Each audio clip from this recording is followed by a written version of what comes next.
మనకు 5 రాష్ట్రాల ఎన్నికలు ఫలితాలు వచ్చేస్తున్నాయి దాదాపుగా. అయితే ఈ ఫలితాలని ఓవరాల్‌గా గమనించినట్టయితే ఎన్డీఏ పుంజుకుంటుంది.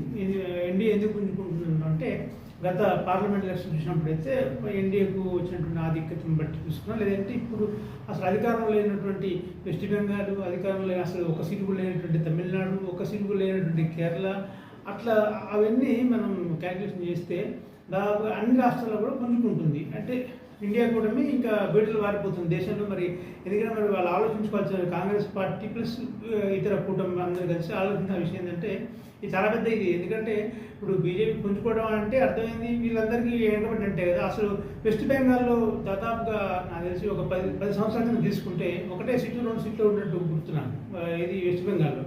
బట్ కానీ 10 సంవత్సరాల్లో వాళ్ళు చేసినట్టు సరే వాళ్ళ అభివృద్ధి అది ఏంటని సరే మనం పక్కన పెడితే ఇంట్రెస్టింగ్ ఫ్యాక్టర్ అనమాట. ఎందుకంటే అది ఒకప్పుడు కమ్యూనిస్టుల కంచుకోట. వెస్ట్ బెంగాల్ అంటే అసలు కమ్యూనిస్టుల కంచుకోట. వాళ్ళు 20 ఇయర్స్ దాకా పరిపాలించారు.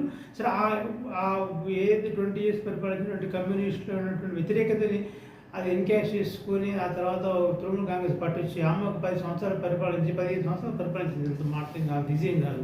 అయితే ఇటువంటి ఒకప్పుడు కంచుకోవడం ఉన్నటువంటి సిపిఎం పార్టీలకు కంచుకోవడం ఉన్నటువంటి వెస్ట్ బెంగాల్ ఓటర్స్, తర్వాత టీఎంసీ కంచుకోవడం ఉన్నటువంటి ఇప్పుడు బీజేపీకి, ఎందుకంటే అసలు ఒకటే సీటు 2 సీట్లు ఉన్నాయి. గత ఎన్నికల్లో 60 దాకా వచ్చినట్టునే, అంత ముందుకైతే 1-2 ఉంది. సో 60 నుంచి దాదాపుగా ఇప్పుడు ఏదైతే వాళ్ళకు గవర్నమెంట్ ఏర్పడేటటువంటి 120 దాకా వస్తున్నాయి. 120, 130 అంటున్నారు.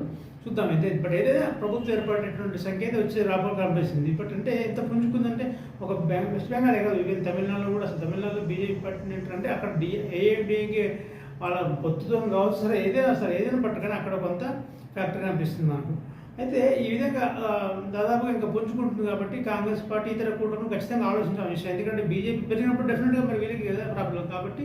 సో ఏదైనా ఇంకా ఇంట్రెస్టింగ్ ఏంటంటే వెస్ట్ బెంగాల్లో ఏదైతే మమతా బెనర్జీ పట్టున్నటువంటి కొన్ని ఏరియాలు ఉంటాయి, కోల్కతా కొన్ని ఏరియాలు ఉంటాయి. ఆ ఏరియాలో అసలు అక్కడ కూడా బీజేపీ హవా చూపిస్తుంది. అంటే చూడంటే వ్యతిరేకత అంతా ప్రభుత్వ వ్యతిరేకత పెరిగిందా, లేదంటే ప్రజలకు మార్పు కనిపిస్తుందా, లేదంటే ఇంకేదో కానీ బట్ ఏదో ఒక ఫ్యాక్టర్ అయితే బాగా పనిచేసింది. ఎందుకంటే ఆమె కంచుకోట ఉన్నటువంటి స్థానాలు కొన్ని ఉంటాయి. ఇప్పుడు ఏదైనా ఏ పేపర్ ప్రభుత్వంలో కొన్ని స్థానాలు ఉంటాయి, వాళ్ళు కంచుకోటలు ఉంటాయి. అట్లాంటి వాటిలో కూడా బీజేపీ బాగా వేయగలుగుతుందంటే మరి వ్యతిరేకత బాగా పెరిగినట్టు అంటే వాళ్ళు ఆలోచించుకోవాల్సిన విషయం ఉంటుంది డెఫినెట్గా. ఎందుకంటే సరే ముందు ఇంకేదైనా చూడాలి. బట్ కానీ ఏదైనా సరే బీజేపీ అయితే మన దేశం మొత్తంలో పుంజుకుంటుంది. NDA, not only BJP, NDA, ఎందుకంటే అంత కూటమే కాబట్టి. సో కాబట్టి మరి అది ఈ ఎన్డీఏ కూటమికి ఎంత ప్రాబ్లం పడుతుంది ఇండి కూటమికి అనేది చూడాలి ముందు.